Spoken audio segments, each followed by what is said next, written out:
Questions and answers. What is the meaning of the insignia on your book covers? It is an eye imposed upon a heart, which in turn is imposed upon a tree laden with fruit, meaning that what you are conscious of and accept as true, you are going to realize. As a man thinketh in his heart, so he is. I would like to be married but have not found the right man. How do I imagine a husband? Forever in love with ideals, it is the ideal state that captures the mind. Do not confine the state of marriage to a certain man, but a full, rich, and overflowing life. You desire to experience the joy of marriage. Do not modify your dream, but enhance it by making it lovelier. Then, condense your desire into a single sensation, or act which implies its fulfillment. In this Western world, a woman wears a wedding ring on the third finger of her left hand. Motherhood need not imply marriage. Intimacy need not imply marriage, but a wedding ring does. Relax in a comfortable armchair, or lie flat on your back and induce a state akin to sleep. Then assume the feeling of being married. Imagine a wedding band on your finger. Touch it. Turn it around the finger. Pull it off over the knuckle. Keep the action going until the ring has the distinctness and feeling of reality. Become so lost in feeling the ring on your finger that when you open your eyes, you will be surprised that it is not there. If you are a man who does not wear a ring, you could assume greater responsibility. How would you feel if you had a wife to care for? Assume the feeling of being a happily married man right now. What must I do to inspire creative thoughts, such as those needed for writing? What must you do? Assume the story has already been written and accepted by a great publishing house. Reduce the idea of being a writer to the sensation of satisfaction. Repeat the phrase, "Isn't it wonderful?" or "Thank you, thank you, thank you," over and over again until you feel successful. Or imagine a friend congratulating you. There are unnumbered ways of implying success, but always go to the end. Your acceptance of the end wills its fulfillment. Do not think about getting in the mood to write, but live and act as though you are now the author you desire to be. Assume you have the talent for writing. Think of the pattern you want displayed on the outside. If you write a book and no one is willing to buy it, there is no satisfaction. Act as though people are hungry for your work. Live as though you cannot produce stories or books fast enough to meet the demand. Persist in this assumption, and all that is necessary to achieve your goal will quickly burst into bloom, and you will express it. How do I imagine larger audiences for my talks?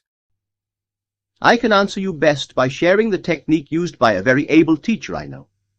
When this man first came to this country, he began speaking in a small hall in New York City.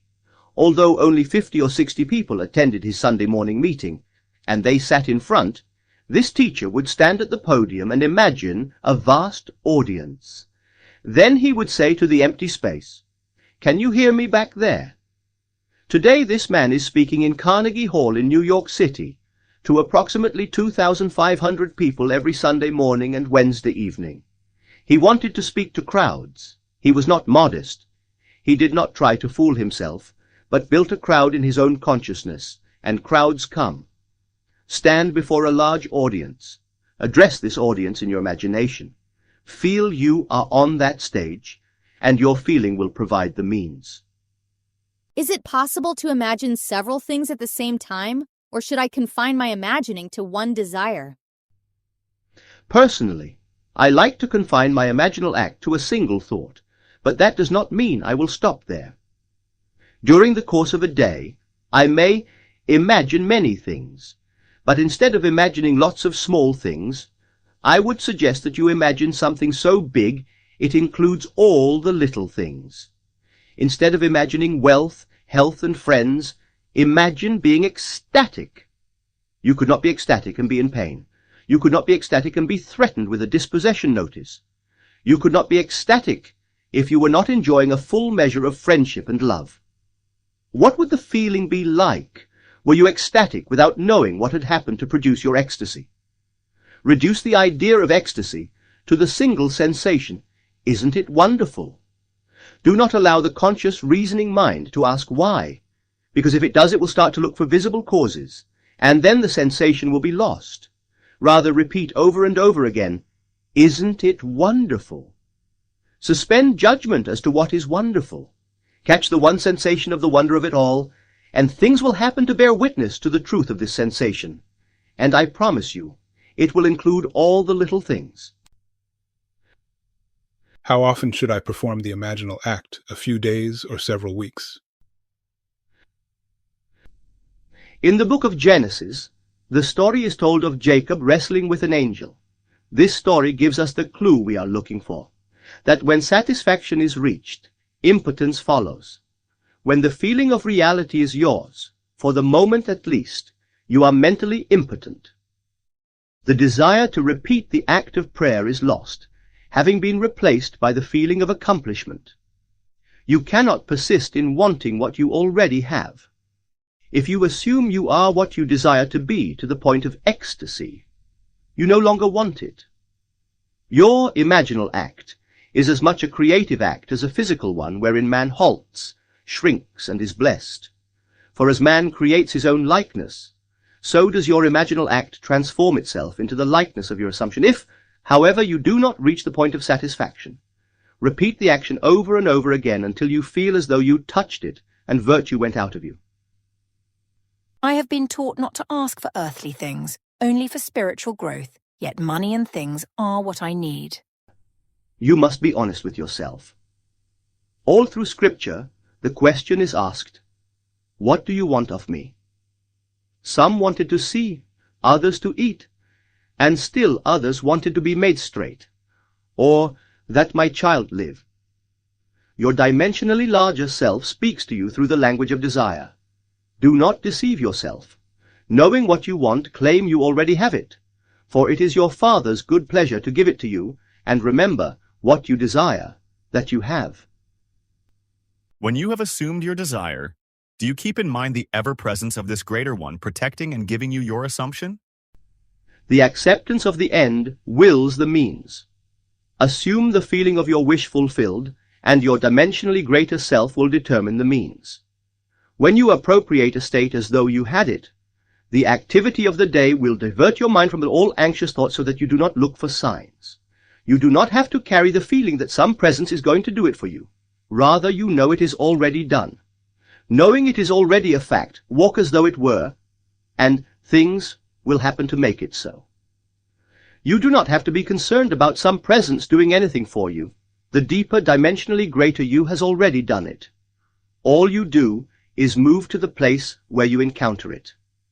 Remember the story of the man who left the master and was on his way home when he met his servant who said, "Your son lives." And when he asked at what hour it was done, the servant replied, "The 7th hour." The self-same hour that he assumed his desire, it was done for him. For it was at the 7th hour that the master said, "Your son lives." Your desire is already granted. Walk as though it were, and although time beats slowly in this dimension of your being, it will nevertheless bring you confirmation of your assumption. I ask you not to be impatient, though. If there is one thing you really have need of, it is patience. Isn't there a law that says, you cannot get something for nothing? Must we not earn what we desire? Creation is finished. It is your Father's good pleasure to give you the kingdom. The parable of the prodigal son is your answer. In spite of man's waste, when he comes to his senses and remembers who he is, he feeds on the fatted calf of abundance and wears the robe and ring of authority. There is nothing to earn. Creation was finished in the foundation of time. You as man are God made visible for the purpose of displaying what is, not what is to be. Do not think you must work out your salvation by the sweat of your brow. It is not 4 months until the harvest, the fields are already white, simply thrust in the sickle. Does not the thought that creation is finished rob one of his initiative?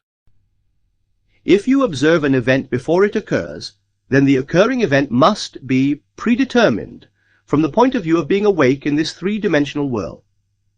Yet you do not have to encounter what you observe. You can, by changing your concept of self, interfere with your future and mold it in harmony with your changed concept of self. Does not this ability to change the future deny that creation is finished? No. You, by changing your concept of self, change your relationship to things. If you rearrange the words of a play to write a different one, you have not created new words, but simply had the joy of rearranging them. Your concept of self determines the order of events you encounter. They are in the foundation of the world, but not their order of arrangement. Why should one who works hard in metaphysics always seem to lack? Because he has not really applied metaphysics. I am not speaking of a mamby-pamby approach to life, but a daily application of the law of consciousness. When you appropriate your good, there is no need for a man or state to act as a medium through which your good will come. Living in a world of men, money is needed in my everyday life. If I invite you to lunch tomorrow, I must pick up the check. When I leave the hotel, I must pay the bill. In order to take the train back to New York, my railway fare must be paid. I need money, and it has to be there. I am not going to say, God knows best, and he knows I need money. Rather, I will appropriate the money as though it were. We must live boldly. We must go through life as though we possessed what we want to possess. Do not think that because you helped another, someone outside of you saw your good works and will give you something to ease your burden. There is no one to do it for you. You yourself must go boldly on appropriating what your Father has already given you. Can an uneducated person educate himself by assuming the feeling of being educated? Yes. An aroused interest is awarded information from every side. You must sincerely desire to be well schooled. The desire to be well read, followed by the assumption that you are, makes you selective in your reading. As you progress in your education, you automatically become more selective, more discriminating in all that you do. My husband and I are taking the class together. Should we discuss our desires with each other? There are two spiritual sayings which permeate the Bible. One is, "Go tell no man," and the other is, "I have told you before it comes to pass, that when it does come to pass, you may believe." It takes spiritual boldness to tell another that your desire is fulfilled before it is seen on the outside. If you do not have that kind of boldness, then you had better keep quiet.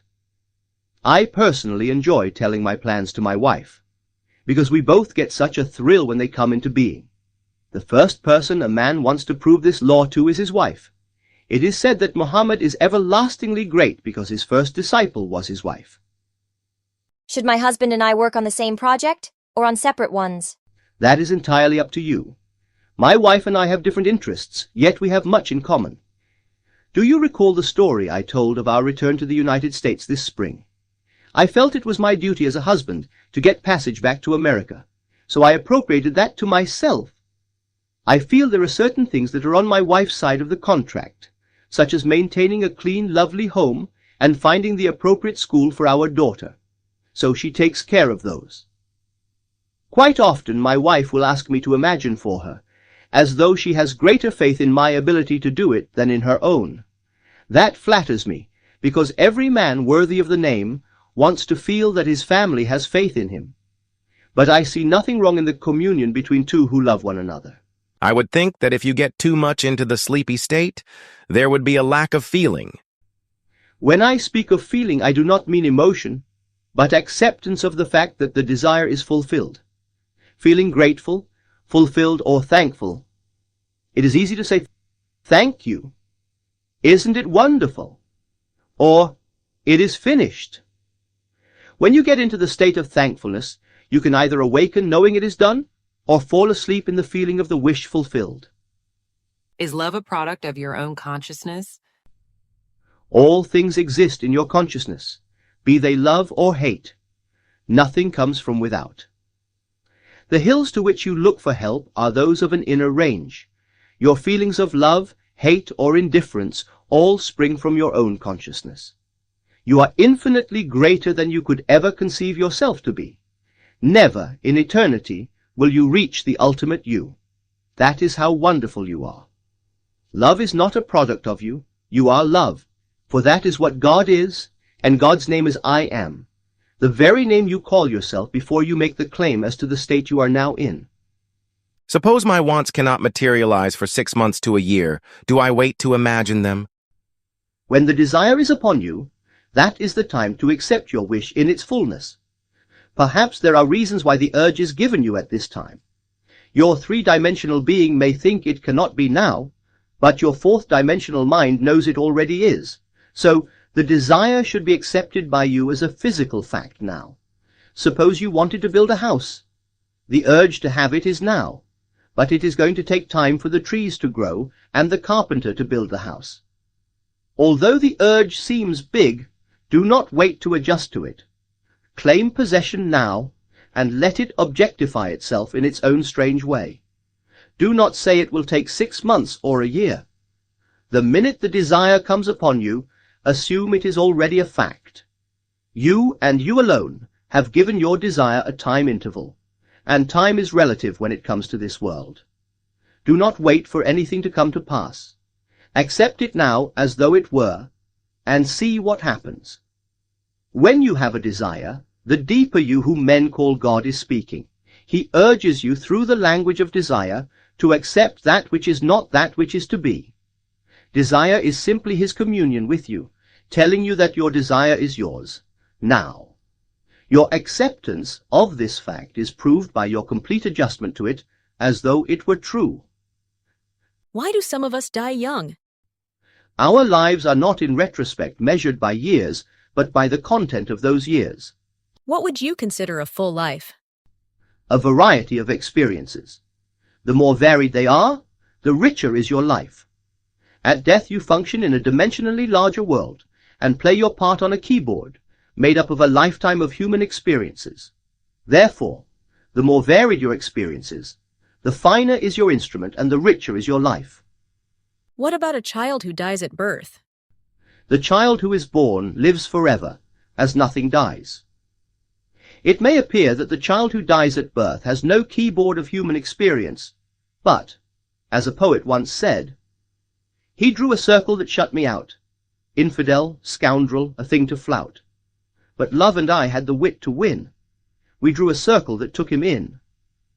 The loved one has access to the sensory experiences of the lover.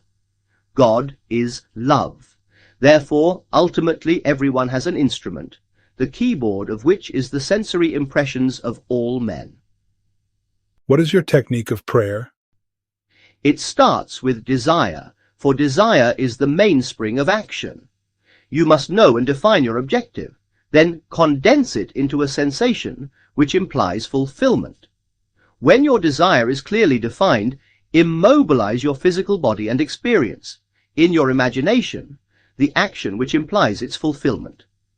Repeat this act over and over again until it has the vividness and feeling of reality. Or condense your desire into a single phrase that implies fulfillment, such as, "Thank you, Father. Isn't it wonderful?" or "It is finished." Repeat that condensed phrase or action in your imagination over and over again. Then either awaken from that state or slip off into the deep. It does not matter, for the act is done when you completely accept it as being finished in that sleepy, drowsy state. 2 people want the same position. One has it, the other had it, and now wants it back. Your Father, the dimensionally greater you, has ways and means you know not of. Accept his wisdom. Feel your desire is fulfilled, then allow your Father to give it to you. The present one may be promoted to a higher position, or marry a man of great wealth and give up her job. She may come into a great deal of money, or choose to move to another state. Many people say they want to work, but I question that seriously. They want security and conditioned security on a job.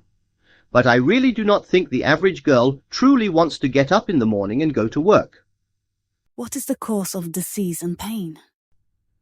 The physical body is an emotional filter. Many human ailments, hitherto considered purely physical, are now recognized as rooted in emotional disturbances. Pain comes from lack of relaxation.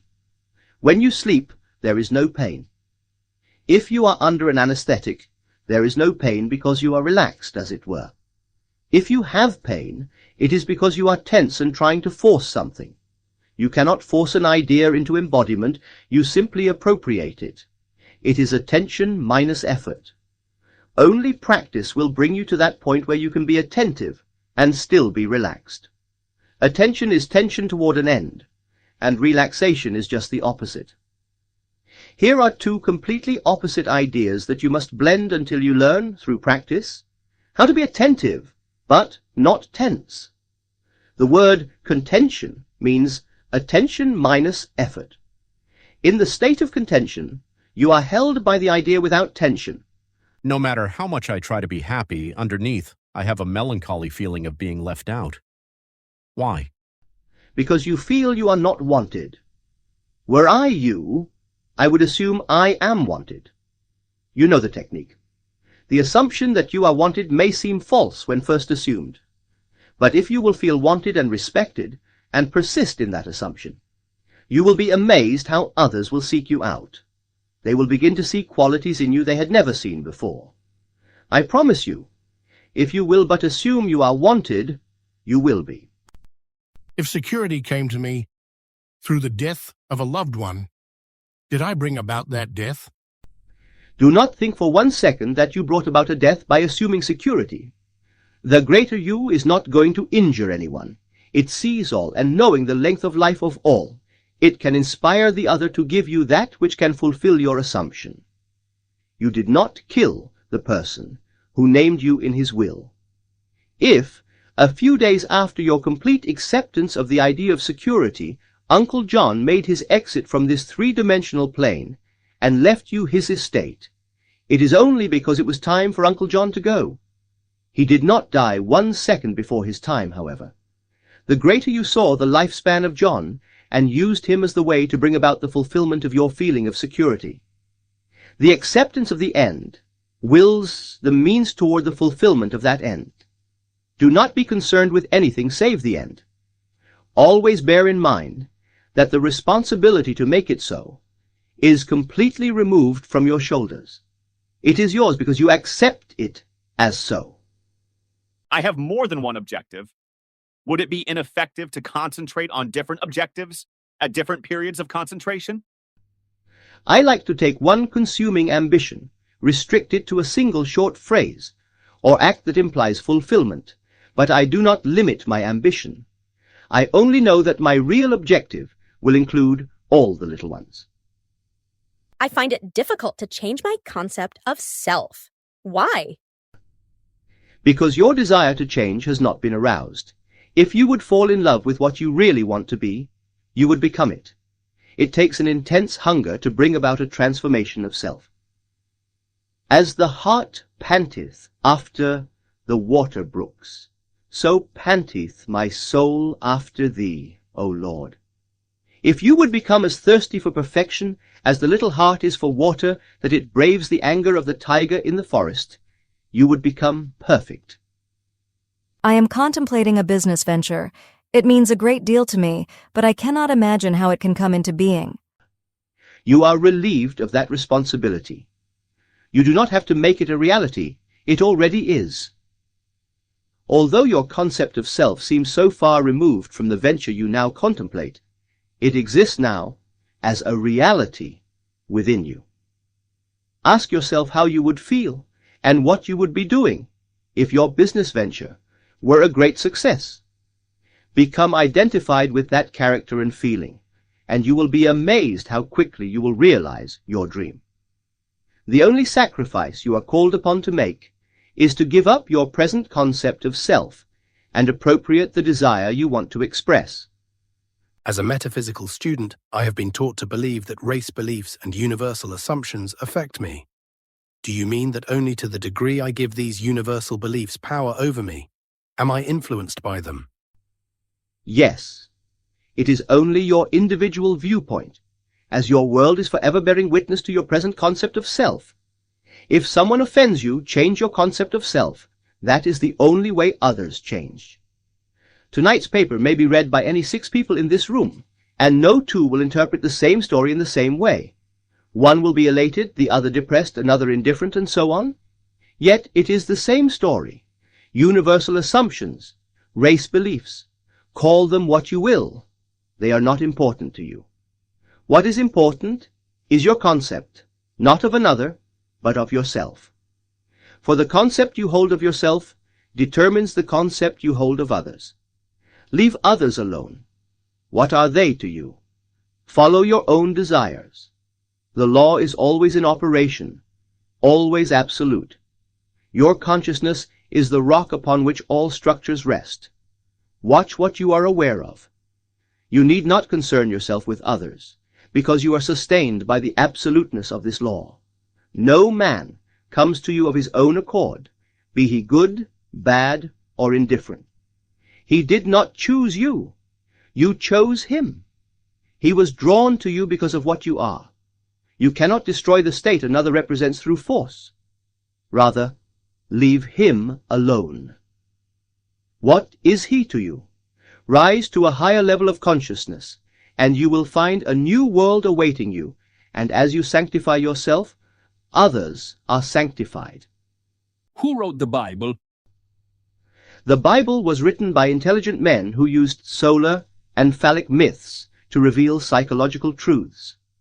But we have mistaken their allegory for history, and therefore have failed to see their true message.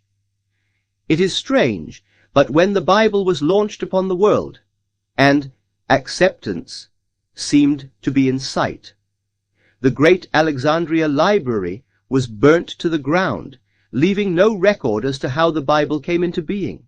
Few people can read other languages, so they cannot compare their beliefs with others. Our churches do not encourage us to compare. How many of the millions who accept the Bible as fact ever question it, believing it is the Word of God?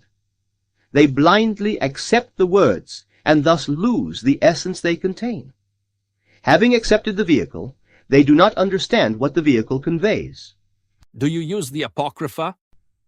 Not in my teaching. I have several volumes of them at home. They are no greater than the 66 books of our present Bible. They are simply telling the same truth in a different way. For instance, the story is told of Jesus as a young boy watching children make birds out of mud. Holding the birds in their hands, they pretend the birds are flying. Jesus approaches and knocks the birds out of their hands. As they begin to cry, he picks up one of the broken birds and remolds it.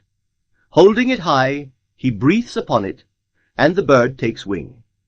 Here is a story of one who came to break the idols in the minds of men, then show them how to use the same substance and remold it into a beautiful form, and give it life.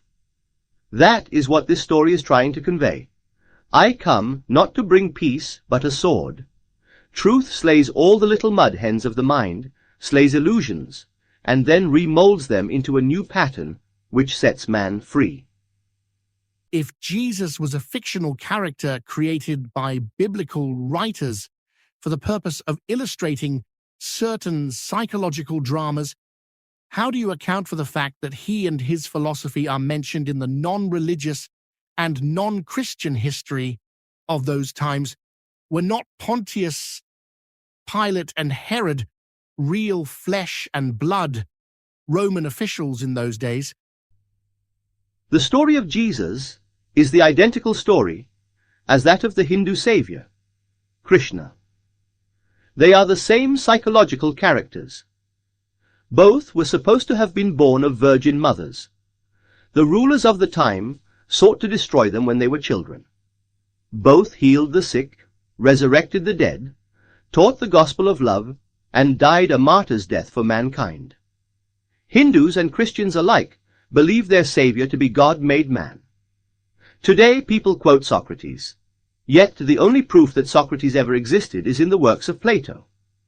It is said that Socrates drank hemlock, but I ask you, who is Socrates? I once quoted a line from Shakespeare, and a lady said to me, "But Hamlet said that." Hamlet never said it.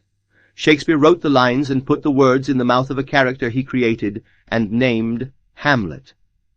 St. Augustine once said, "That which is now called the Christian religion existed among the ancients. They began to call Christianity the true religion, yet it never existed." Do you use affirmations and denials? Let us leave these schools of thought that use affirmations and denials. The best affirmation, and the only effective one, is an assumption which in itself implies denial of the former state. The best denial is total indifference.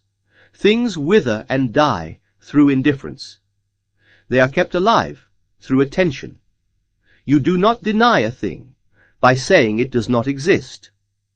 Rather, you put feeling into it by recognizing it. And what you recognize as true is true to you, be it good, bad, or indifferent.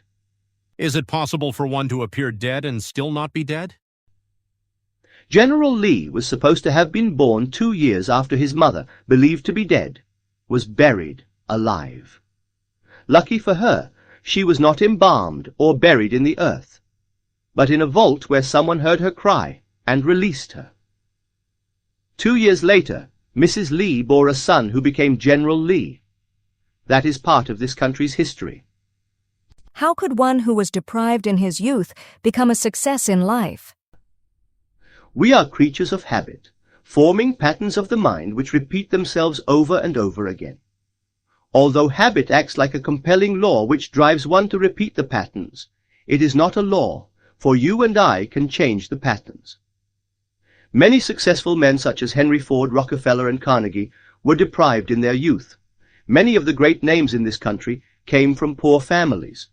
Yet they left behind them great accomplishments in the political, artistic, and financial world.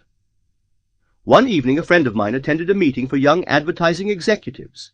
The speaker of the evening said to these young men, "I have but one thing to say to you tonight, and that is to make yourself big, and you cannot fail." Taking an ordinary fishbowl, he filled it with 2 bags, one of English walnuts and the other of small beans. Mixing them with his hand, he began to shake the bowl and said, "This bowl is life. You cannot stop its shaking, as life is a constant pulsing living rhythm, but watch." And as they watched, the big walnuts came to the top of the bowl as the little beans fell to the bottom. Looking into the bowl, the man asked, "Which one of you is complaining, asking why?" Then added, "Isn't it strange the sound is coming from the bowl and not the outside? A bean is complaining that if he had had the same environment as the walnut, he too would do big things, but he never had the chance." Then he took a little bean from the bottom of the bowl and placed him on top, saying, "I can move the bean through sheer force, but I cannot stop the bowl of life from shaking." And as he shook the bowl, the little bean once again slid to the bottom. Hearing another voice of complaint, he asked, "What's that I hear?" "You are saying that I should take one of those big fellows who thinks he is so big and put him on the bottom and see what happens to him? You believe he will be just as limited as you because he will be robbed of the opportunity of big things just as you are. Let's see." Then the speaker took one of the big walnuts and pushed him right down to the bottom of the bowl, saying, "I still can't stop the bowl from shaking." And as the men watched, the big walnut came to the top again. Then the speaker added, "Gentlemen, if you really want to be successful in life, make yourself big." My friend took this message to heart and began to assume he was a successful businessman. Today he is truly a big man if you judge success by dollars. He now employs over 1,000 people in the city of New York. Each one of you can do what he did. Assume you are what you want to be. Walk in that assumption, and it will harden into fact.